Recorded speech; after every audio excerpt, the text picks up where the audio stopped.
SSPS Education Studio present Structure of Atom JEE Advance.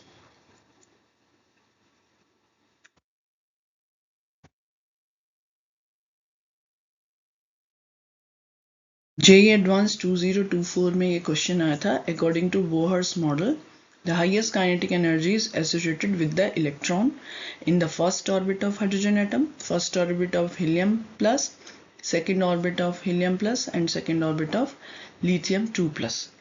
अब यहाँ पर अकॉर्डिंग टू बोहर्स मॉडल है और काइनेटिक एनर्जी हाईएस्ट किसकी होगी उसको हमें लिंक करना है एक फॉर्मूले से.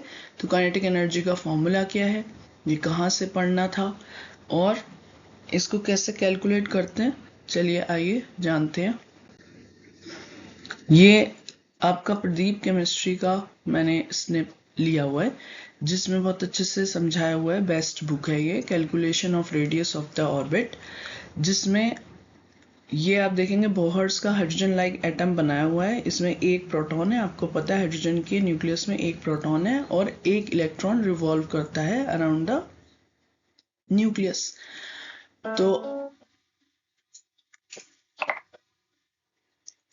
अगर आप देखेंगे यहाँ पर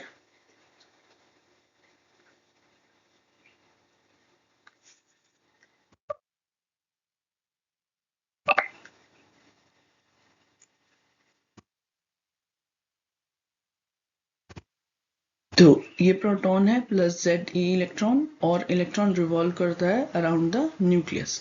तो यहाँ पर कौन कौन से फोर्स एक्ट करते हैं. जो इलेक्ट्रॉन रिवॉल्व कर रहा है अराउंड द न्यूक्लियस वो किसके अट्रैक्शन फोर्स में, दिस पॉजिटिव चार्ज के.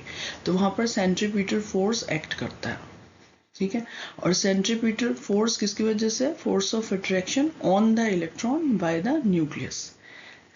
तो वो पॉजिटिव चार्ज इस पे अट्रैक्शन फोर्स लगा रहा है. तो बाय कूलम्स लॉ हमारे पास क्या फॉर्मूला आ जाता है, z e square upon r square equal to m v square upon r.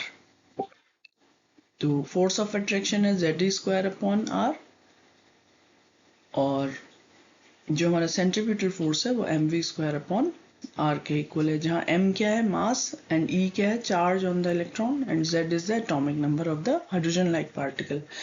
तो अगर Z है वो एटॉमिक नंबर है तो एटॉमिक नंबर चेंज होगा, हीलियम के लिए 2, लिथियम के लिए 3, ठीक है. तो अब जो बोहर्स पोस्टुलेट है, क्योंकि हमारा क्वेश्चन था बोहर्स से लिंक, तो बोहर्स मॉडल में कहा है m v r is equal to n h upon 2 pi. ये एक पोस्टुलेट था, आपको पता है. तो यहाँ से अगर आप R कैलकुलेट करेंगे तो ये फॉर्मूला आ जाएगा R is equal to n square h square upon 4 pi square m z e square. For hydrogen atom Z1 है और फॉर फर्स्ट ऑर्बिट N1 ही होता है. सो जो फॉर्मूला आ जाएगा रेडियस का, तो आपका फॉर्मूला एन स्क्वायर इंटू 0.529 है. बट हमें कैलकुलेट करना था एनर्जी, और एनर्जी के लिए रेडियस जरूरी है तो हमने इसीलिए पहले ये वाला थोड़ा सा देख लिया. तो इसको अगर आप देखेंगे एनर्जी को, तो टोटल एनर्जी ऑफ इलेक्ट्रॉन जो होती है वो kinetic energy plus potential energy के इक्वल होगी. काइनेटिक एनर्जी का फॉर्मूला हमें पता है हाफ एम वी स्क्वायर होता है और पोटेंशियल एनर्जी जो है वो यहाँ पर लिखा हुआ है, देखो potential energy of electron at distance r from the nucleus is the work done when the electron moves from distance infinite to distance r. तो पोटेंशियल एनर्जी किसके इक्वल हो जाएगी, minus z d square upon r. तो half m v square plus minus z d square upon r से अगर आप देखें, और जो इक्वेशन थी हमारी फर्स्ट वो थी m v square equal to z d square upon r. तो अगर ये हम लिख दें इक्वेशन 1 से तो हमारा ये आ जाएगा. और इक्वेशन 1 क्या थी, इक्वेशन 1 अभी हमने पहले रेडियस वाले जो थी उसमें हमने देख लिया था. तो E equal to z square upon 2r minus z square upon r. तो ये आ जाएगा minus z e square upon 2r. तो आप यहाँ देख रहे हैं टोटल एनर्जी का जो वैल्यू है और काइनेटिक एनर्जी का जो वैल्यू है वो सिर्फ साइन से ही डिफरेंस है, क्योंकि ये पोटेंशियल एनर्जी जो है उसका हाफ होती है काइनेटिक एनर्जी. तो substituting the value of R from equation, हमारा जो E आएगा वो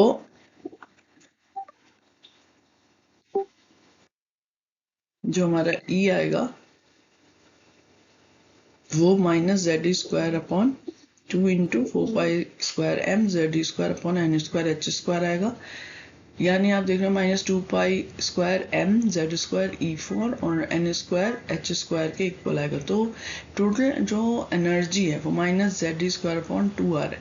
लेकिन यहाँ पर हमारा जो फॉर्मूला है, मेन फॉर्मूला हमारा ये है E इक्वल टू -2πr²। तो यहाँ पर देखने को मिल रहा है कि जो E है किसी भी ऑर्बिट में इलेक्ट्रॉन की जो एनर्जी है वो डिपेंड किस पे कर रही है, Z²/N² से। क्यों? क्योंकि 2 कांस्टेंट है, π² कांस्टेंट है, मास ऑफ इलेक्ट्रॉन कांस्टेंट है, चार्ज ऑन इलेक्ट्रॉन कांस्टेंट है, H² कांस्टेंट है। तो हमारा जो अगर सब कांस्टेंट है तो En is directly proportional to Z² and inversely proportional to N² के फॉर्मूले से हम ये क्वेश्चन सॉल्व करेंगे।